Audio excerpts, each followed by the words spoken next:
ಇವತ್ತು ನಮ್ಮ ಅಕ್ಕ ತಲೆಗೆ ಎಣ್ಣೆ ಹಾಕಿ ಕೊಟ್ಲು. ಎಷ್ಟೇ ಕಿತ್ತಾಡಿದ್ರು ಅಕ್ಕ ತಮ್ಮ ಕೊನೆಗೆ ಒಂದಾಗ್ಲೇಬೇಕು. ಹಂಗೆ ನಾನು ನಮ್ಮ ಅಕ್ಕ ಯಾವಾಗ್ಲೂ ಕಿತ್ತಾಡ್ತಾ ಇರ್ತೀವಿ, ಯಾವಾಗ್ಲೂ ಒಂದಾಗ್ತಾ ಇರ್ತೀವಿ. ಸೊ ಈ ಸಾಂಗು ನಮ್ಮ ಅಕ್ಕನಿಗೋಸ್ಕರ.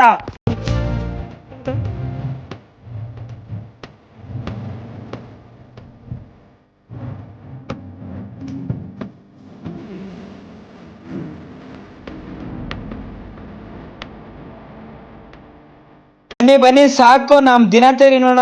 ತಿಕಾ ಮಕ ತೊಳೆದು ಶಿಸ್ತಾಗಿ ಎದ್ದಿ ಹೋದೆ. ಶಿಶಿನ್ ತಗೊಳ್ಳೋಣ ಅಂತ ಶಿಶಿನ್ ಮನೆ ಅಂತ ಹೋದೆ. ಅವನ್ ನೋಡಿದ್ರೆ ಬರ್ಲೇ ಇಲ್ಲ.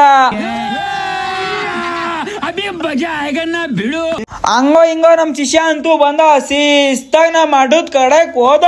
ಅಲ್ಲೋಗ್ ನೋಡ್ತೀನಿ ನಮ್ ಭಯ ಏನೋ ಲೆಕ್ಕ ಹಾಕ್ತವ್ರೆ. ನಮ್ ಭಯಂಗ್ ಲೆಕ್ಕನೇ ಬರಲ್ತು. ಅದ್ ಹೆಂಗ್ ಲೆಕ್ಕ ಹಾಕ್ತಾವ್ರೋ ಗೊತ್ತಾಯ್ತಾ ಇಲ್ಲ. ಶಿಸ್ತಾಗ 90 ಏರ್ಸ್ಕೊಂಡು ಅದಾದ್ಮೇಲೆ ಪೆಟ್ರೋಲ್ ಹಾಕ್ಸ್ಕೊಂಡು ನಾನು ನಮ್ ಶಿಷ್ಯ ಗಾಂಜಾಳ ಕಡೆಕ್ ಹೋದೋ. ಗಾಂಜಾಳಲ್ಲಂತೂ ವೆಯ್ಟ್ ಮಾಡಿ ನಮ್ಗಂತೂ ಸಾಕ ಆಗೋಯ್ತು. ಆಮೇಲೆ ಇನ್ನೇನು ಮಾಡಕ್ ಆಗಲ್ಲ ಅನ್ಬಿಟ್ಟು ನಾನು ನಮ್ ಶಿಷ್ಯ ಶಿಸ್ತಾಗ ಕನ್ಪುರ್ ಪಡೆಕ್ ಬಂದಿ ಒಂದ್ ಮಂಕ್ರಿ ನಾಷ್ಟ ಏರ್ಸ್ಕೊಂಡು ಆಮೇಲೆ ನಮ್ ಬ್ರದರ್ ಅಂಗಡಿ ಕಡೆಕ್ ಹೋಗಿ ತರ್ಲೆ ಪರ್ಲೆ ಬಿಡ್ಕೊಂಡು ನಾನು ನಮ್ ಶಿಷ್ಯ ಕೂತಿದೋ. ತಿರ್ಗಾ ನಮ್ ಅಡ್ಡದ ಕಡೆಕ್ ಹೋದೆ. ಅಲ್ಲೋಗಿ ನೋಡ್ತೀನಿ ನಮ್ ಭಯ ಮತ್ತೆ ಪಾತ್ರೆ ತೊಳಿತಾವ್ರೆ. ತಲೆ ಸಿಕ್ಕಾಪಟ್ಟೆ ನೋಯ್ದಾಯ್ತು. ತಿಕಾ ಮುಚ್ಕೊಂಡ್ ಮನೆಗ್ ಬಂದಿ ಮನಿ ಕಡೆ.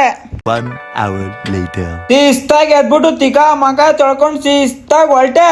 ಇವ್ರಿಬ್ರು ನೇತಾಕೊಂಡು ಶಿಸ್ತಾಗ ನಮ್ ಕನಕಪುರ ರೌಂಡ್ ಹೊಡಿಮ ಅಂತ ತಿಂಡಿ ಪಂಡಿ ತಗೊಂಡ್ ಹೋದೋ. ನಮ್ ಕನಕಪುರದಲ್ಲಿ ಚೆನ್ನಾಗಿರೋ ರೋಡ್ನು ಹಾಳ್ ಮಾಡಿ ಅಣೆಕಾಲ್ ಇಕ್ಬಿಟ್ರು.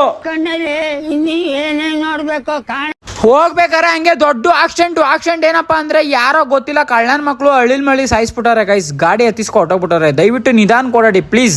ಪಾಪ ಒಂದ್ ಪ್ರಾಣಿ ಸತ್ತೋಯ್ತಾ, ಅದನ್ನ ನಮ್ ಶಿಷ್ಯ ಎತ್ತಾಕ್ತಾ ಸೈಡ್ಗೆ.